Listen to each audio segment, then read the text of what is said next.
메서슈미트 BF-109로 알려진 이 전투기는 1937년 마치 악마처럼 나치 독일의 하늘로 솟구쳤고, 전쟁이 막바지로 치닫던 1944년에서 45년에 걸쳐선 사탄처럼 하늘에서 내리찍히며 추락했습니다. 바로 이 BF-109 덕분에 독일의 에이스 파일럿들은 과거에도 이후에도 누구 하나 넘볼 수 없을 만큼 어마어마한 격추 기록을 세웠습니다. 제2차 세계대전 이전만 해도 적기를 20대 이상 격추한 조종사는 전설적인 영웅으로 추앙받았는데요.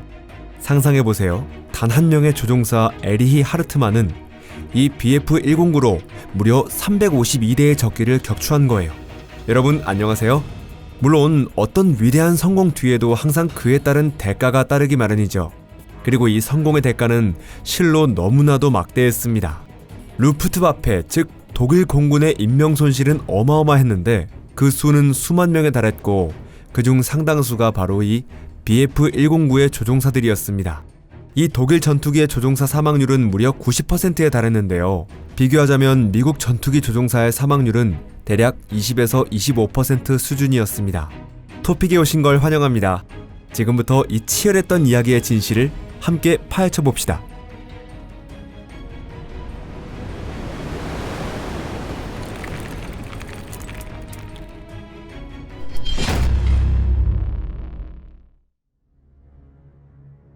개발의 역사.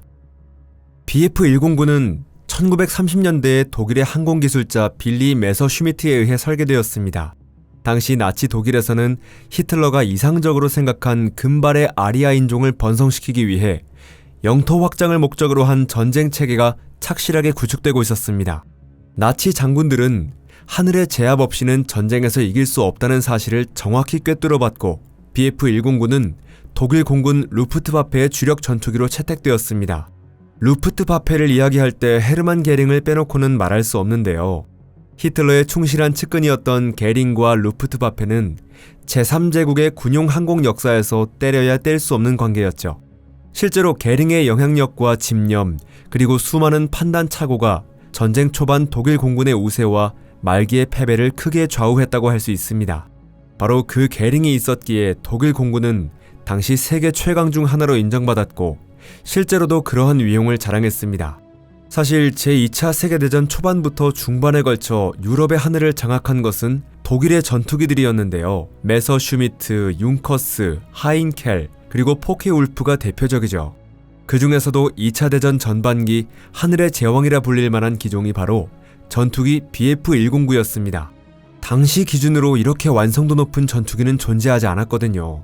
공중전에서 우위를 점할 수 있었던 가장 큰 이유는 우선 강력한 다임러 벤츠 DB601 엔진, 이후에는 DB605 덕분이었습니다.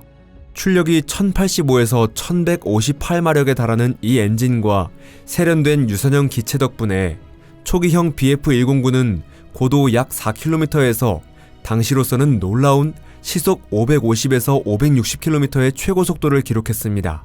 상승 속도는 초당 15에서 20m에 이르렀고, 단 8에서 10분 만에 최대 고도인 10에서 11km까지 도달할 수 있었죠. 전쟁이 진행되면서 이 전투기 역시 수차례의 개량을 거듭하게 됩니다. 그 중에서도 가장 많이 생산된 개량형인 BF-109G는 고도 6에서 7.5km에서 시속 610에서 640km라는 더욱 향상된 속도를 자랑했습니다.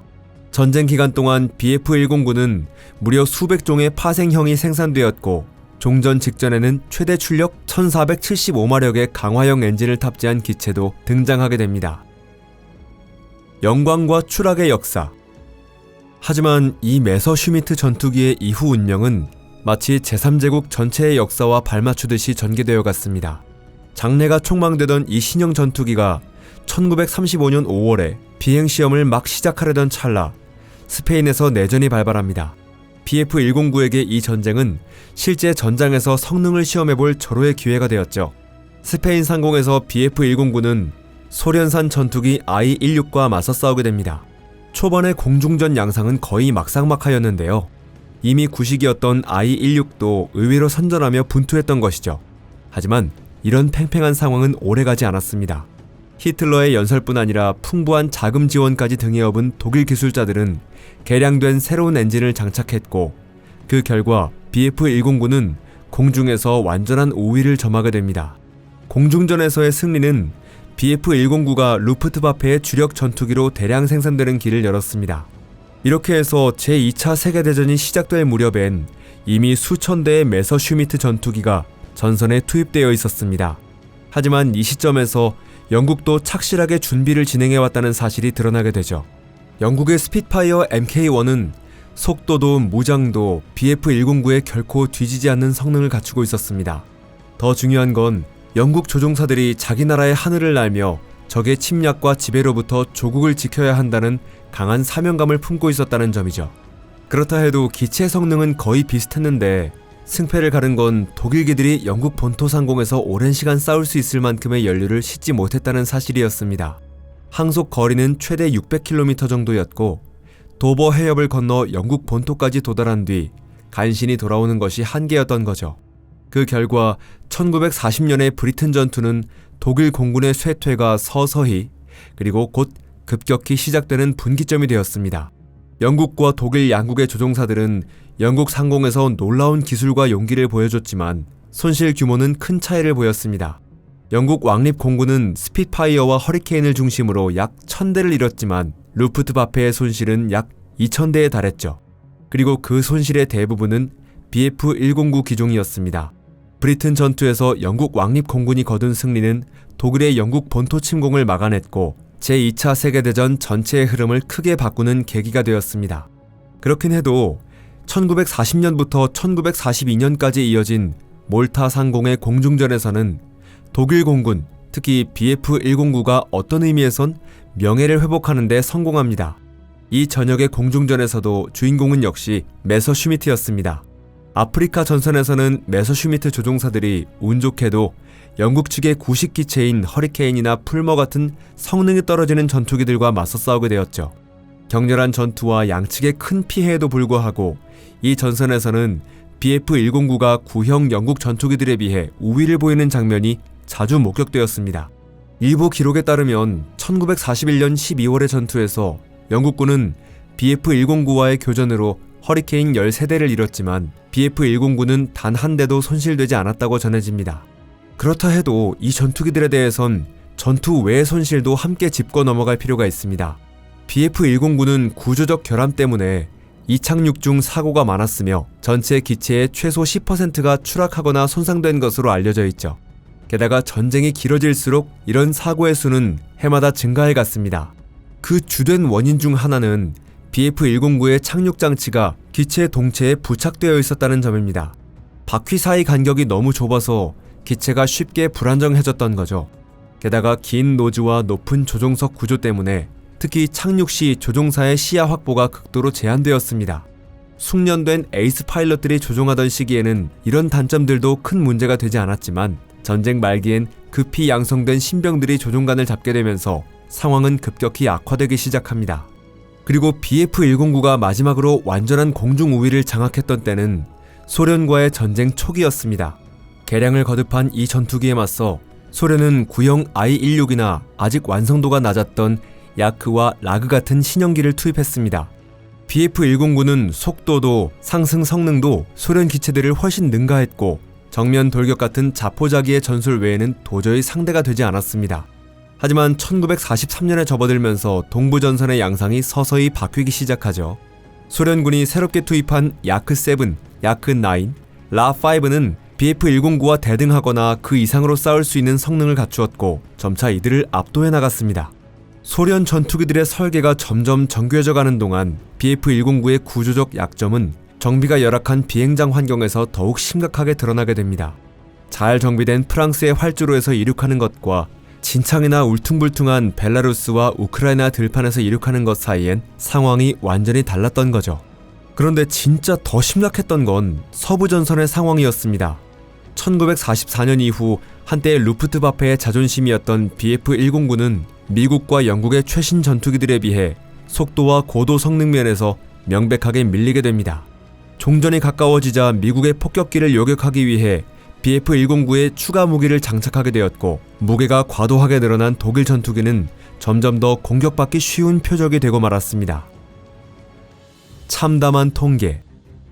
연합군의 재무장, BF-109의 구조적 결함, 그리고 수년에 걸친 소모전, 이 모든 것이 전투기 자체와 조종사들의 파괴적인 손실로 고스란히 드러났습니다. 전쟁 기간 동안 루프트바페는 수만 대에 이르는 BF-109 전투기를 잃었습니다. 전쟁 초반부터 활약했던 독일의 에이스 파일럿 대부분은 전쟁 중반을 넘기기도 전에 목숨을 잃었습니다. 그리고 새롭게 투입된 조종사들의 상황은 훨씬 더 참혹했습니다. 급하게 양성된 훈련을 받고 더 강력한 무장과 성능을 지닌 적기들과 싸우게 된 BF-109의 신참 조종사들은 1943년부터 45년에 걸쳐 실전 경험을 쌓을 틈도 없이 첫 전투에서 줄줄이 목숨을 잃었죠. 그 결과 1944년에서 45년 당시 신임 조종사의 평균 생존 기간은 고작 2-3주에 불과했으며 BF-109에 탑승한 조종사의 90% 이상이 종전을 맞이하지 못한 채 전사했습니다.